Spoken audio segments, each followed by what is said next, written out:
There is a quiet shift that happens when you cross the threshold of 50. You wake up one morning, look around, and realize the noise of the world has become too loud. The endless rushing. The constant need to prove yourself.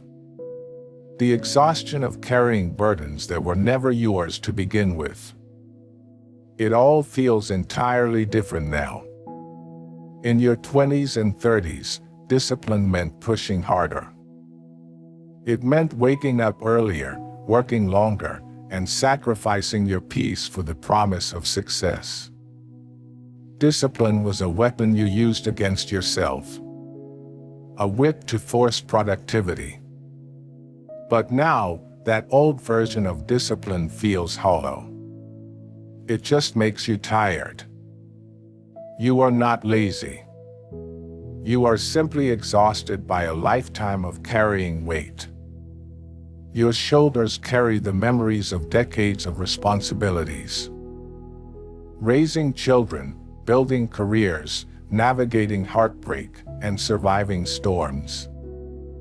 Your body and mind are asking for a different kind of strength now.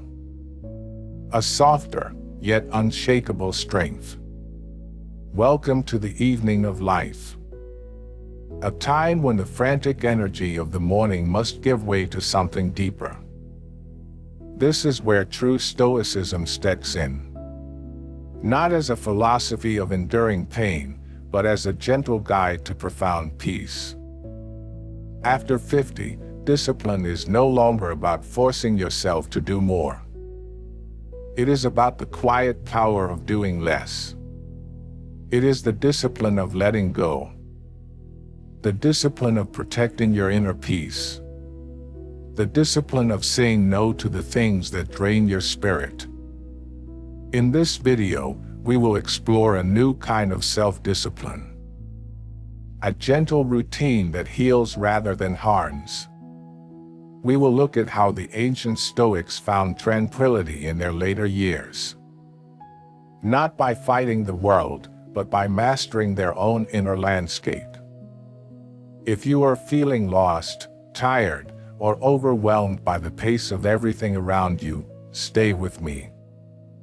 We are going to build a fortress of calm. Together, we will rediscover what it means to truly own your time, your energy, and your life. Before we begin, find a quiet place. Pour yourself a warm cup of coffee or tea. Take a deep, slow breath. You have survived a lot to get here. Now, it is time to find your peace. Let me tell you a story that might sound entirely too familiar. It is the story of someone who spent 3 decades building a life. Perhaps this someone is a man who worked tirelessly to provide, carrying the weight of his family's future on his shoulders. Perhaps it is a woman who gave every ounce of her energy to raising children, managing a home, and maintaining a career. For 30 long years, their life was dictated by the clock. Waking up long before the sun. Rushing through morning traffic. Meeting endless demands from bosses, spouses, and children. Sacrificing sleep, peace, and personal time on the altar of duty. They were the very definition of disciplined. They did exactly what needed to be done, even when they were exhausted. Especially when they were exhausted. But then, the milestone of 50 arrives. Or perhaps 55, or 60. And a strange, unsettling quiet settles into the house. The children are grown and have their own complicated lives to navigate. The career has peaked, or perhaps it simply no longer holds the same frantic, do-or-die importance it once did. The external pressures that used to drive them out of bed like a gunshot are suddenly gone. And one morning, they wake up, look at the ceiling, and feel nothing but a profound emptiness. They sit with their morning coffee, staring out the window, and realize they have no desire to rush. No desire to conquer the day. At first, this feeling is absolutely terrifying. Society has conditioned us to believe that if we are not moving fast, we are falling behind. If we are not producing something visible, we are utterly useless. And so, the quiet poison of guilt creeps in. They look at themselves in the mirror and think, I am losing my edge. I have become lazy. I have completely lost my discipline. They try their hardest to fight it. They try to resurrect the ghost of their younger, restless self. They set the alarm for 5 in the morning, just like the old days. They write aggressive, impossible to-do lists to force themselves into motion. They try to manufacture the urgency they used to feel in their 30s. But it feels artificial. It feels deeply wrong. Their body physically resists the forced labor. Their soul quietly rebels against the meaningless hustle. The harder they push themselves, the more deeply exhausted they become. They are fighting a brutal, unwinnable war against their own nature. They believe they are suffering from a terrible lack of discipline. But they are completely wrong. They have not lost their discipline at all. They have simply outgrown the primitive, punishing version of it. Consider the natural world for a moment. Think of a great, ancient oak tree as it enters the season of autumn. As the days grow shorter and the air turns cold, the tree stops sending sap to its outermost branches. It stops trying to grow new leaves to show the world. Instead, it gently lets the old leaves fall to the earth. It pulls its vital energy inward, deep down into its roots. It is preparing for the quiet, still months ahead. If you judged that tree by the standards of spring, you would think it was dying. You would think it was failing. You would call it lazy for dropping its leaves and standing bare. But the tree is not failing. It is practicing the profound, silent discipline of aligning perfectly with its current season. You are no different. You have lived through your spring of wild, reckless growth. You have survived the grueling heat of your summer, the years of endless producing and providing. You have earned the right to step into your autumn. The feeling of drifting that you are experiencing right now is not a flaw in your character. It is a biological and spiritual signal. It is your inner wisdom telling you that the season of relentless outward expansion is over. The time for proving your worth to the world has long passed. It is time to pull your energy inward. It is time to carefully tend to your roots. The illusion of late life drift happens because we are trying to navigate the deep ocean of our later years using the map from our youth. We are looking for storms to fight and mountains to climb, because that is all we know. But the Stoics understood that life is beautifully divided into seasons, and each requires a very different kind of mastery. To force the chaotic energy of spring into the quiet season of autumn is not discipline. It is foolishness.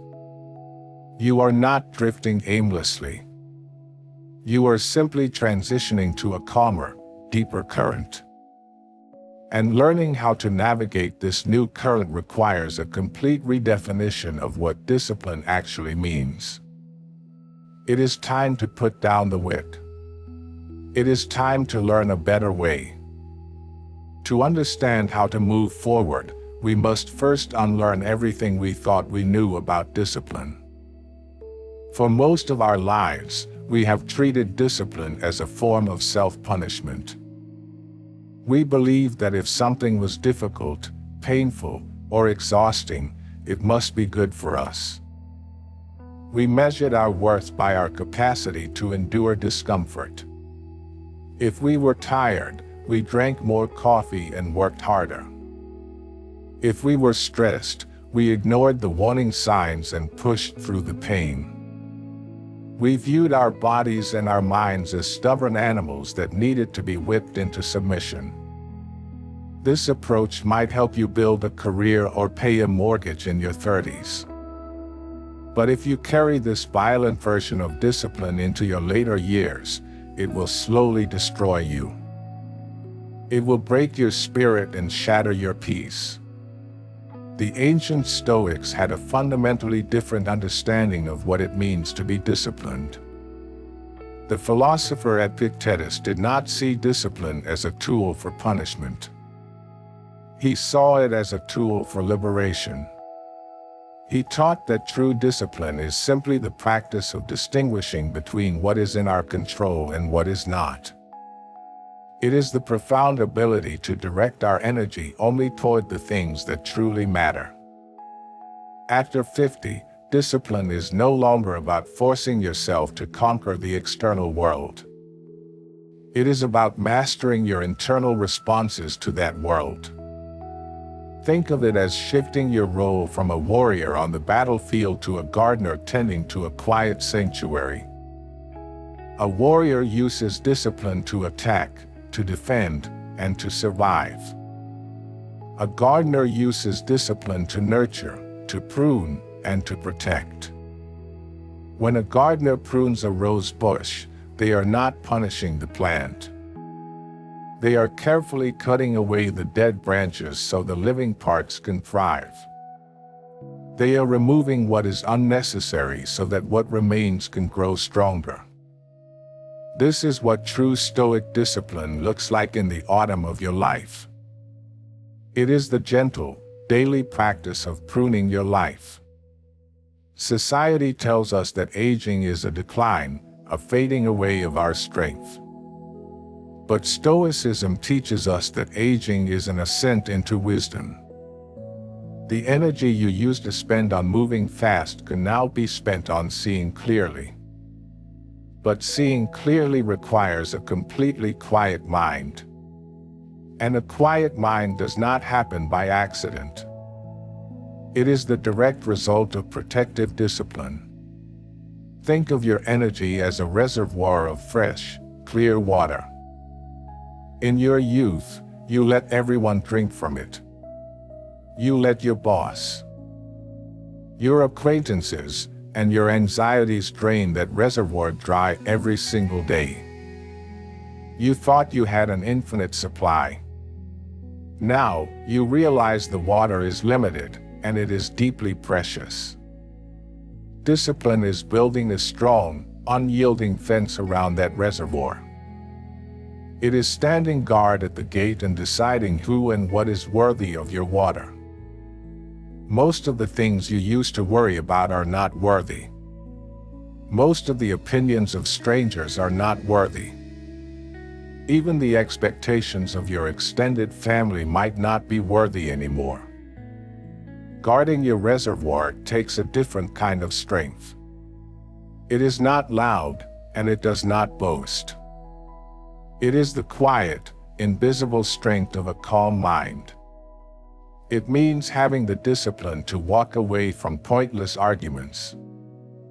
When someone tries to draw you into their drama, the old you might have fought back to prove a point. The disciplined you simply smiles, stays silent, and walks away. You protect your peace because you finally understand how expensive it is.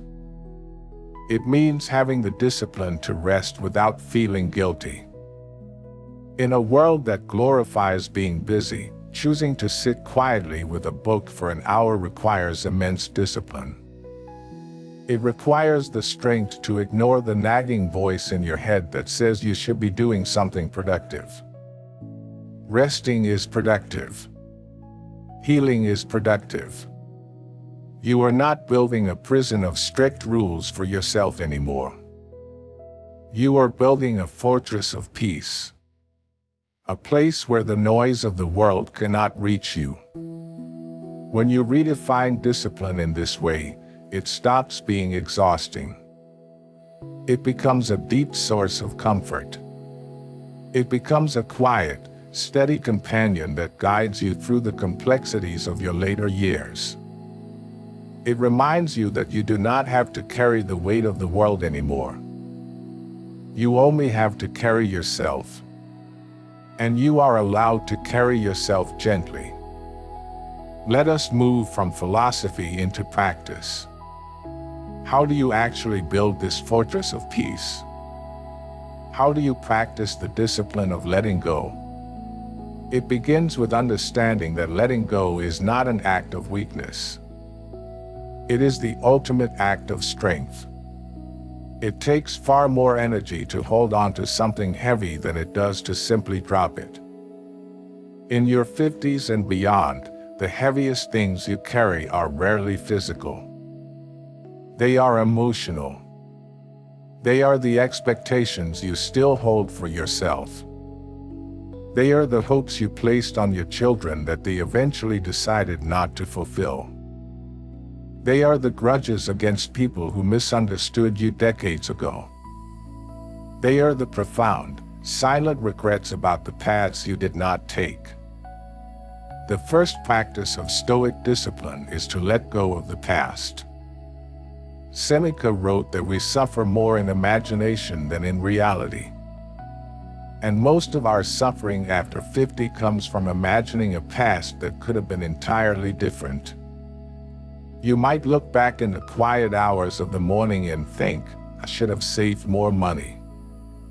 Or, I should have been a more patient parent. Or, I should not have wasted so many years on that job or that failing marriage. The discipline here is recognizing the absolute futility of these thoughts. The past is entirely outside of your control. It is a closed book. Every time you reopen it and wish for a different ending, you are stealing peace from your present moment. When a deep regret enters your mind, you must train yourself to greet it quietly. Do not fight it. Say to yourself, that happened. I did the best I could with the wisdom I had at the time. It is over. Then, gently but firmly, bring your attention back to the present day. This is not easy. It requires daily, hour-by-hour discipline. But it is deeply, profoundly healing. The second practice is letting go of the need to control others, especially your adult children. For 20 or 30 years, it was your absolute duty to control their environment. You kept them safe. You guided their choices. You fixed their painful problems. That role was woven into your very identity. But now, they are adults. They will make decisions you fundamentally disagree with. They will date people you do not like. They will raise their own children in ways that deeply confuse you. They might even drift away from you for a time to find their own path. The primitive version of discipline tells you to step in, to lecture, to argue, to fix it, to force them to see your perspective. The Stoic version of discipline tells you to step back. Epictetus reminds us that we cannot control the actions or opinions of others. You must practice the discipline of silence. When your grown child makes a mistake and they do not ask for your advice, stay silent. Offer love, offer a warm home, but do not offer uninvited corrections. Let them carry their own weight. This is not abandoning them. It is respecting their journey, and more importantly, protecting your own peace. You have successfully completed your job as their manager. Now, You are simply their guide, but only if they ask for directions. The third practice is letting go of the need to be right. When you were younger, you likely spent a tremendous amount of energy defending your ego. If someone criticized you, you immediately fired back. If someone disagreed with your politics or your worldview, you debated them until you were both exhausted. You needed the world to constantly acknowledge your intelligence and your worth.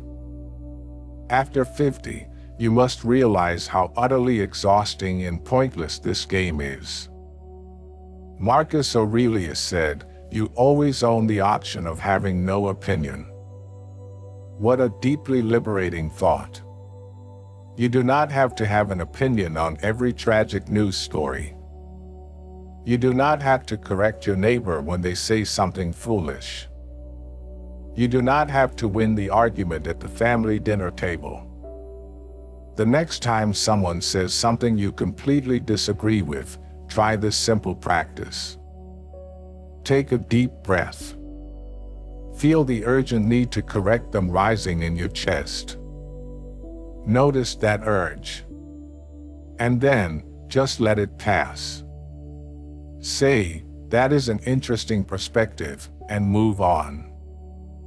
The first time you do this, your ego will scream in protest. But the second time, you will feel a profound sense of relief. You will realize that your true worth is not tied to winning a trivial argument. You have kept your reservoir of energy full. You have guarded your peace. Letting go is the daily practice of unclenching your fists. It is looking at all the things you are trying to manage, fix, and control, and simply opening your hands. Let the wind blow away what is not yours to keep. What remains is your true life.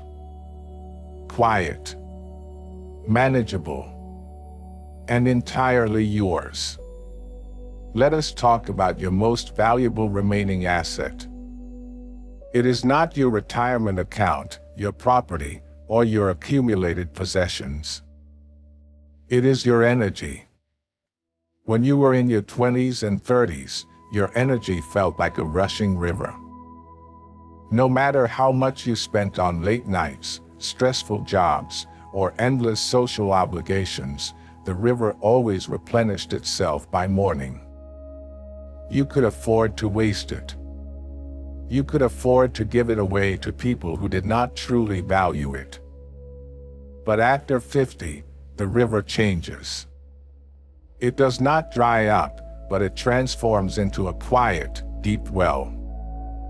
The water is purer, clearer, and far more precious. But it takes much longer to refill. If you allow everyone to drop their bucket into your well, you will quickly find yourself completely hollowed out. Protecting this well is the core of Stoic discipline in your later years. Seneca observed that people are incredibly protective of their money and their physical property. If a stranger tried to move into your house, you would fight them off immediately. Yet, we allow people to freely move into our minds and steal our time, which is our only non-renewable resource. We hand over our hours and our emotional energy to minor annoyances, demanding acquaintances, and meaningless obligations. True discipline is becoming fiercely protective of your inner space. It is the practice of building a quiet, unbreachable wall around your time. And the strongest brick in that wall is a very small, very simple word. No. For decades, you were likely conditioned to say yes. Yes to overtime at work to provide for your family. Yes to every favor asked by a friend because you wanted to be reliable. Yes to every family gathering and every social duty because you believed your worth was tied to your usefulness. You built a life on being the person who could handle everything. But that season is over. Saying no is not a selfish act. It is an act of profound self-preservation. When you decline an invitation that you know will exhaust you, you are not being rude. You are simply acknowledging the physical and spiritual reality of your current season. When someone asks for your time, and you feel that familiar knot of dread in your stomach, you must listen to your body. That knot is your inner wisdom telling you that the cost is too high. Discipline is having the courage to say, I cannot do that right now. And then, which is the most important part, offering absolutely no further explanation. You do not need to invent an excuse. You do not need to apologize profusely. Your peace is reason enough. Protecting your energy also means carefully evaluating the environments you place yourself in. Notice how you feel after spending time with certain people. Do you leave feeling lighter, calmer, and more grounded? Or do you leave feeling drained, agitated, and heavily burdened by their complaints and dramas? You have spent a lifetime carrying other people's emotional baggage. You have earned the right to set it down. You do not have to be the permanent sounding board for a friend who refuses to fix their own life. You do not have to absorb the chronic negativity of a relative. You can love them from a distance. You can wish them well without offering them direct access to your nervous system. This requires a quiet, steely discipline. Because when you start setting these boundaries, people will push back. They are used to the old you. The you that was always available. Always accommodating, always willing to sacrifice your comfort for theirs. They might call you distant or selfish. Let them.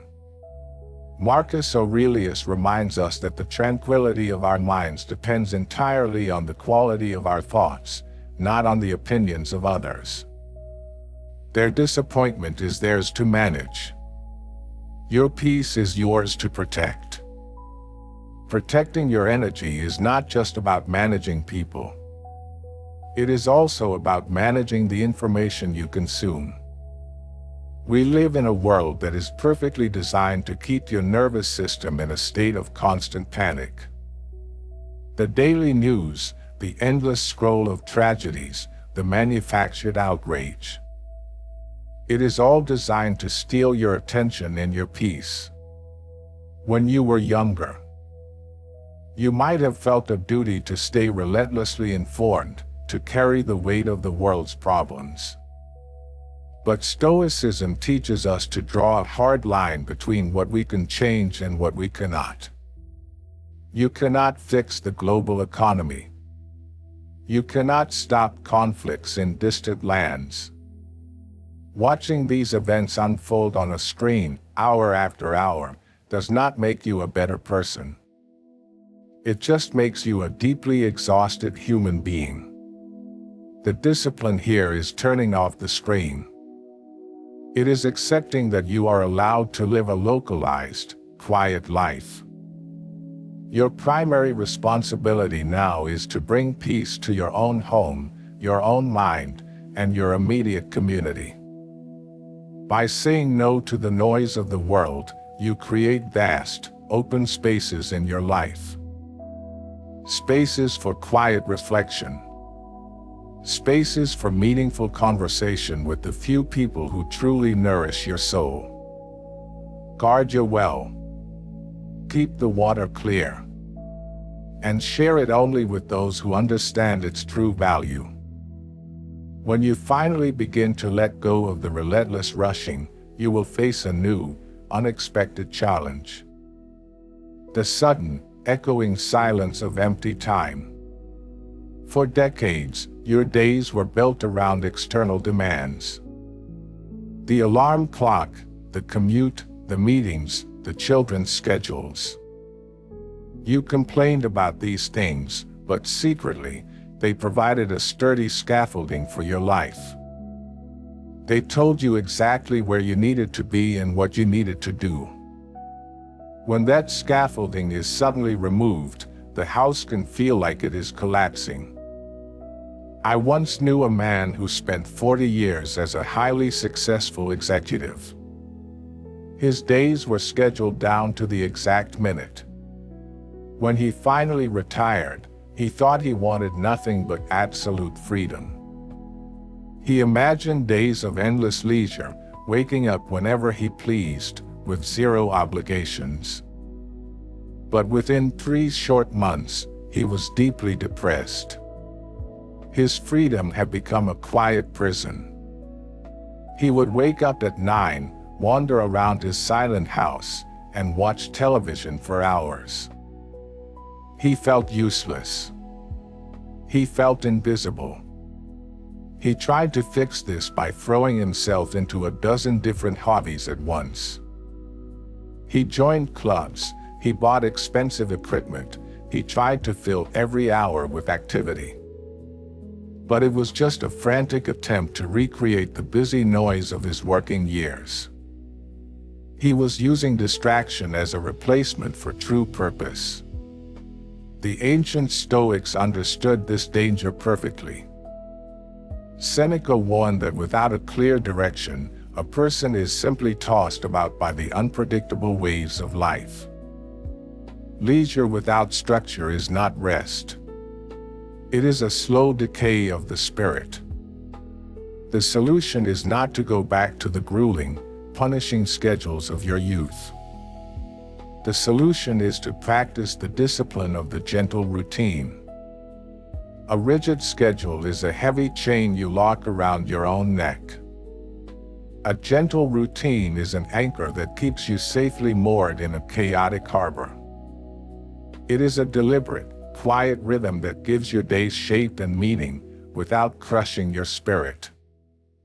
How do you build this gentle routine? You start by treating your mornings as sacred territory. In the past, your morning was always a race against the clock. You woke up to a screaming alarm, drank your coffee standing up, and rushed out the door. Now, true discipline means waking up and moving slowly on purpose. It means resisting the modern urge to immediately look at your phone.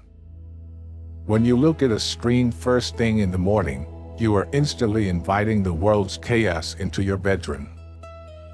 You are letting politicians, advertisers, and angry strangers dictate the mood of your entire day. Stoic discipline requires you to protect that first waking hour fiercely. Wake up and make your bed.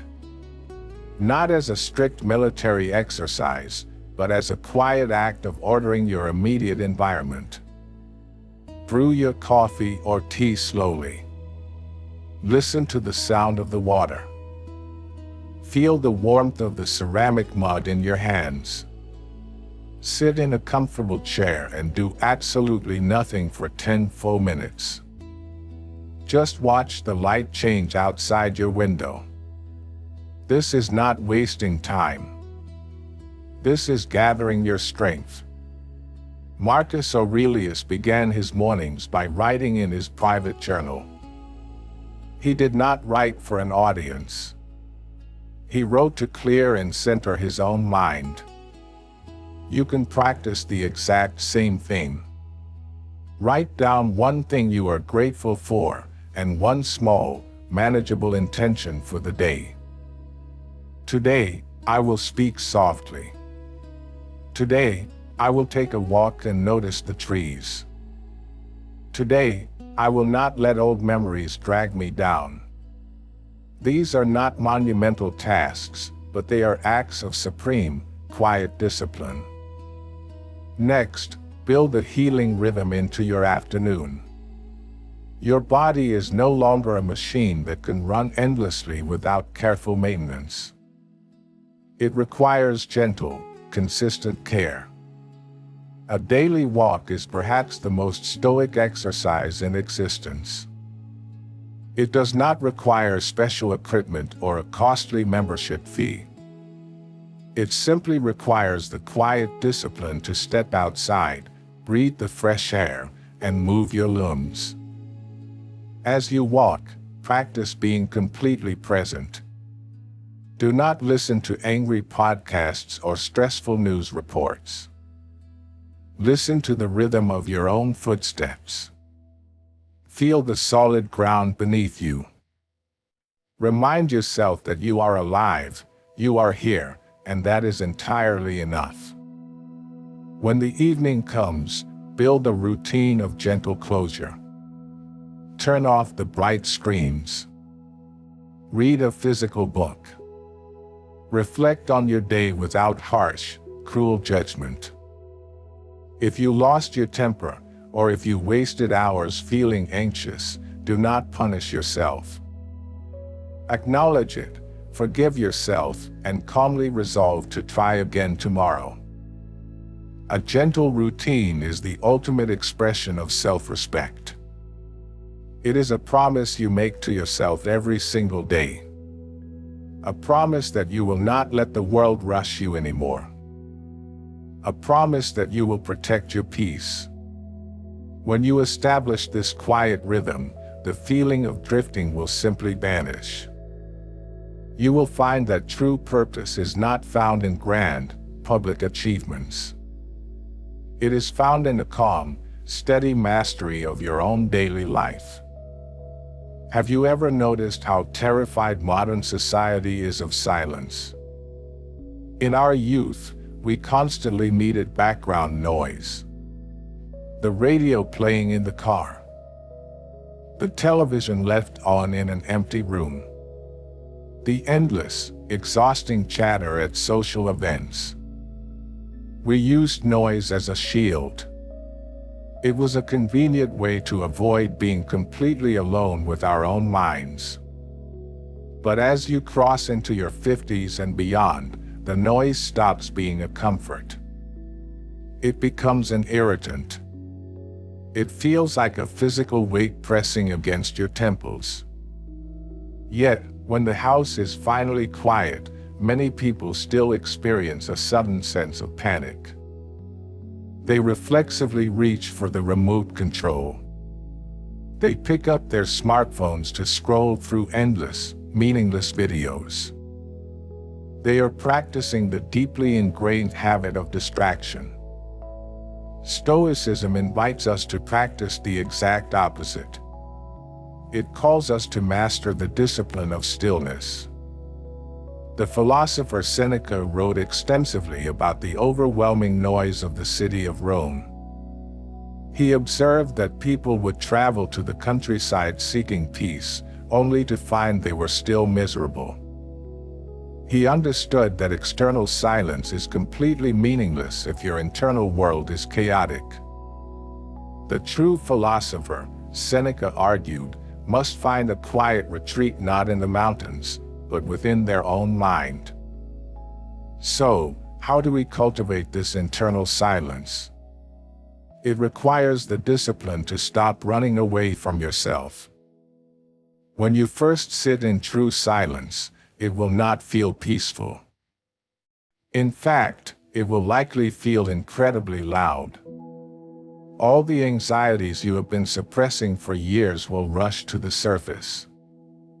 Old memories, past regrets, worries about your health, fears about your children's future.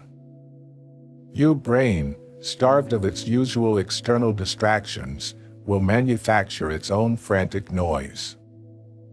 The primitive, undisciplined response is to immediately turn the television back on to drown it out. The disciplined response is to sit there and simply observe it. Do not fight the heavy thoughts. Do not judge yourself for having them. Just watch them pass, like dark, heavy clouds moving across a wide, open sky. Remind yourself of the core Stoic truth. A thought is just a thought. It is not a reality, and it cannot harm you unless you give it the power to do so. By sitting quietly and letting the mental storm rage without reacting to it, the storm will eventually exhaust itself. The clouds will break, and beneath them, you will find a profound, unshakable stillness. This is not meditation in a strict, mystical sense. It is practical, everyday maintenance for a very tired mind. It is giving your nervous system permission to completely power down. You must start small. You do not need to sit in silence for an hour. Try just 10 minutes. Sit on your porch or by a quiet window. Leave your phone in an entirely different room. Do not read a book. Do not listen to music. Just sit. Listen to the wind moving through the trees. Listen to the distant, muffled hum of traffic. Listen to the steady, reliable rhythm of your own breathing. Feel the solid structure of the chair supporting your weight. As you practice this quiet discipline daily, something beautiful will begin to happen. You will stop fearing the silence. You will begin to deeply crave it. It will become your private sanctuary, a place where you can safely retreat when the world outside becomes too demanding.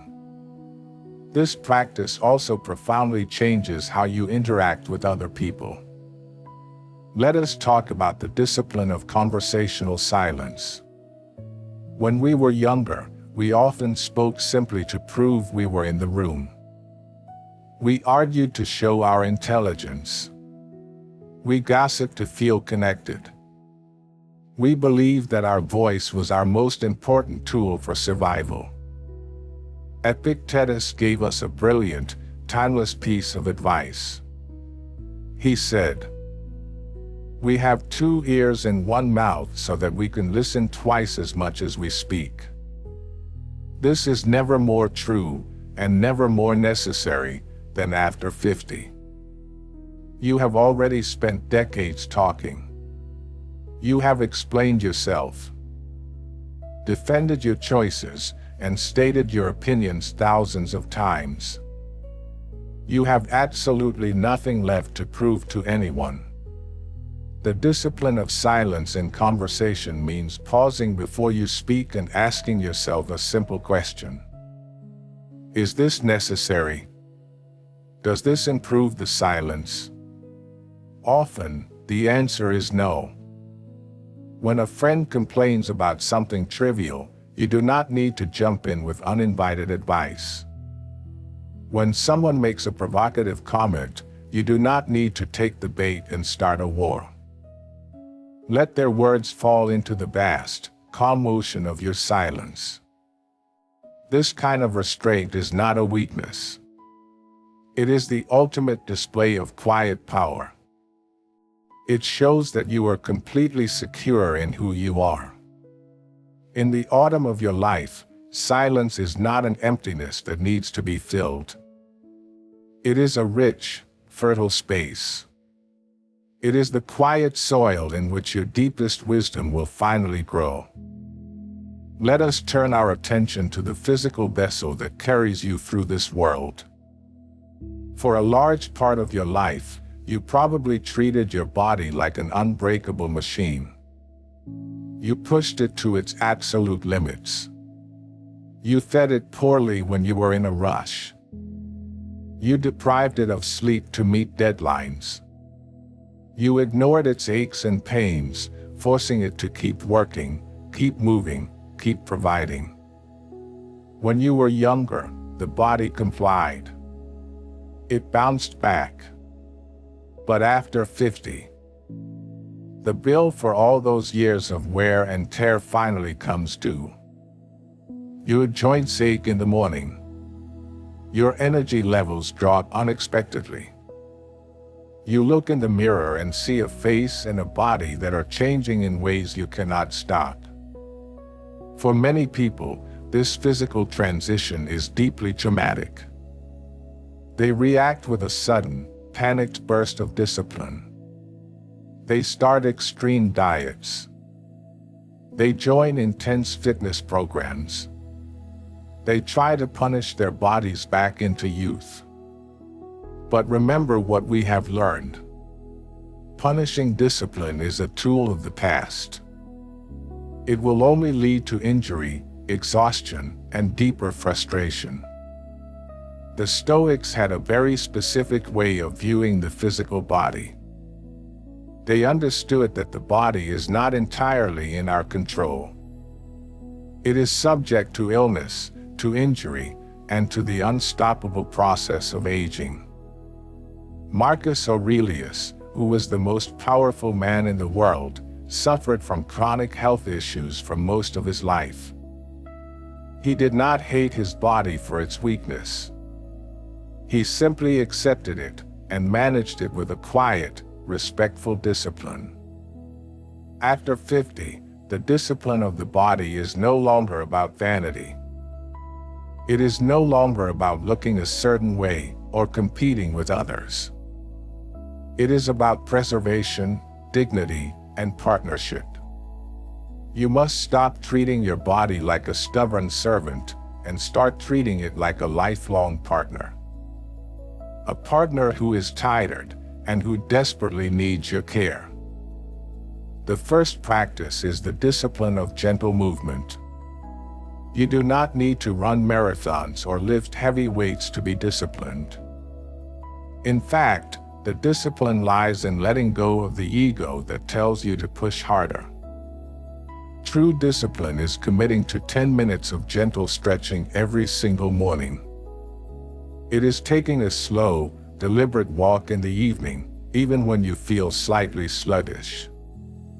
It is swimming, or practicing yoga, or simply moving your limbs to keep the blood flowing. The goal is not to build a new physique. The goal is to oil the hinges. To keep the vessel flexible enough to carry your mind in peace. When you move, listen closely to what your body is telling you. If it says it is in pain, you must have the discipline to stop. Resting when you are in pain is a profound act of self-respect. The second practice is the discipline of nourishment. For decades, you may have used food and alcohol as tools to manage your stress. A heavy meal to celebrate a victory.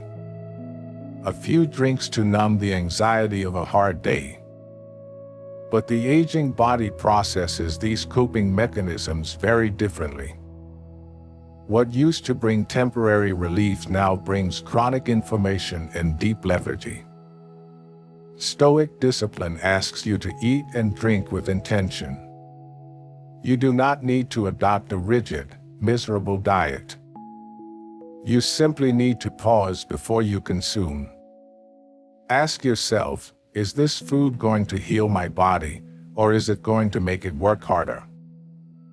Am I drinking this wine because I am enjoying the evening, or because I am trying to escape my thoughts?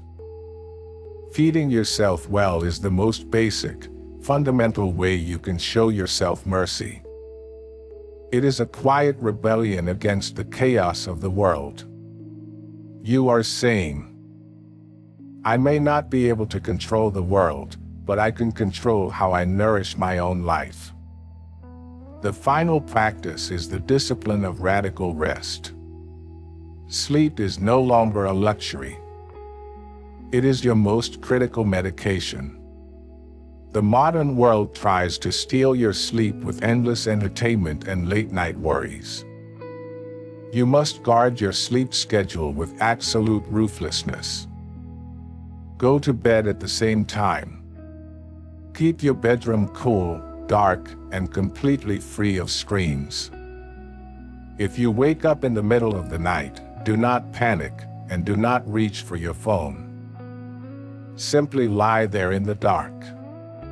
Practice your slow breathing. Remind yourself that even resting with your eyes closed is deeply healing for your body. Rebuilding your body and mind after 50 is a slow, quiet process. It is an act of supreme patience. Do not rush it. Treat yourself with the same grace and tenderness you would offer to a dear friend. Your body has carried you through a long, difficult war. It is time to bring it home and let it rest. There is a profound, quiet beauty in the evening of life. But you can only experience it if you have the discipline to actually sit and watch the sun go down. Let me share one final story with you. It is about a woman who spent her entire life trying to outrun the clock.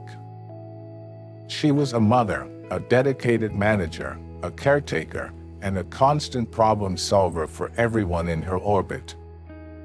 When she turned 60, her life shifted dramatically.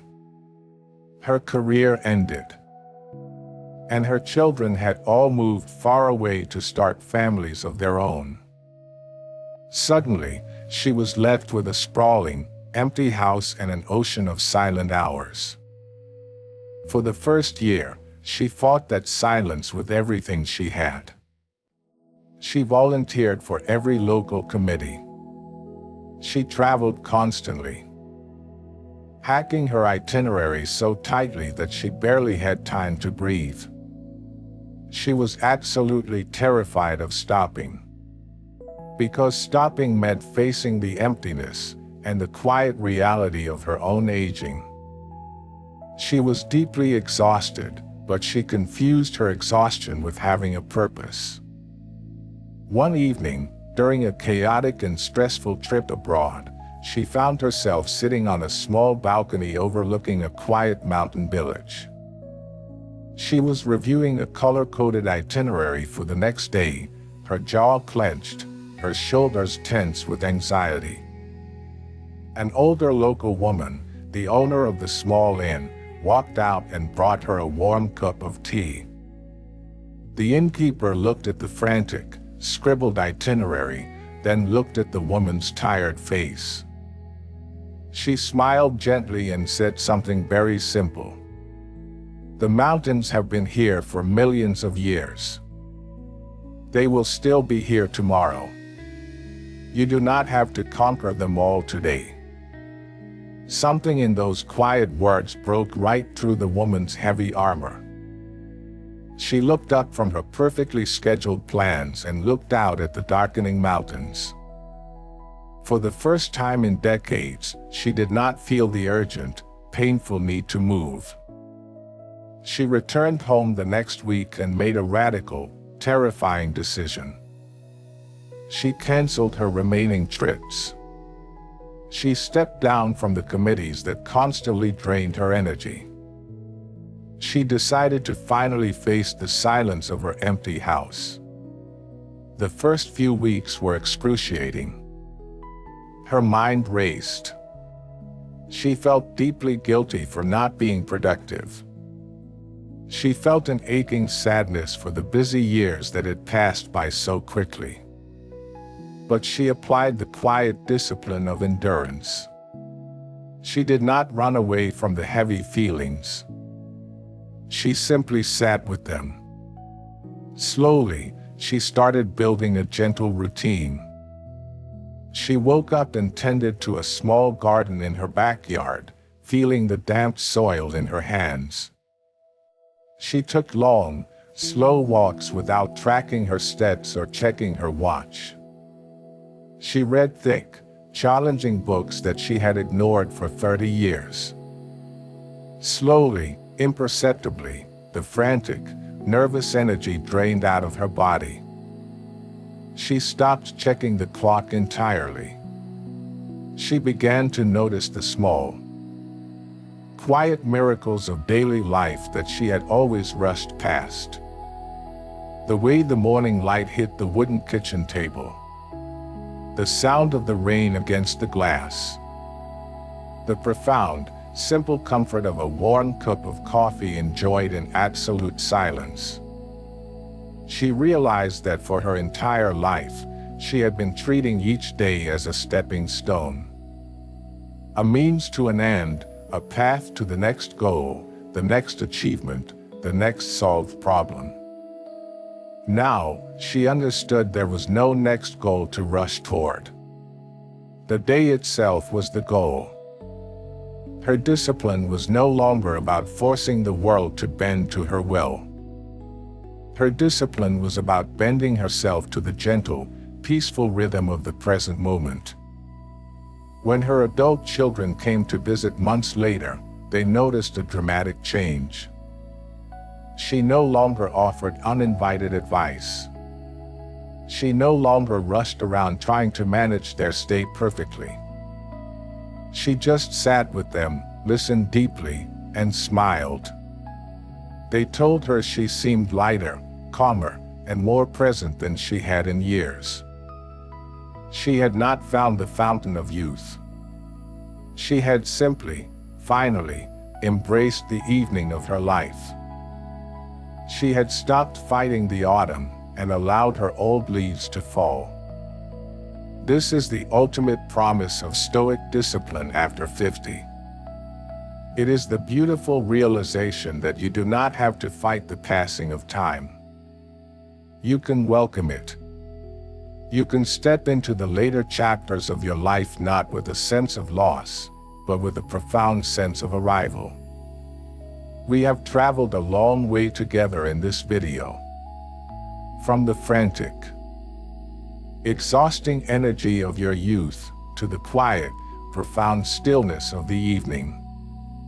If you take only one thing away from our time today, let it be this. You are not falling behind.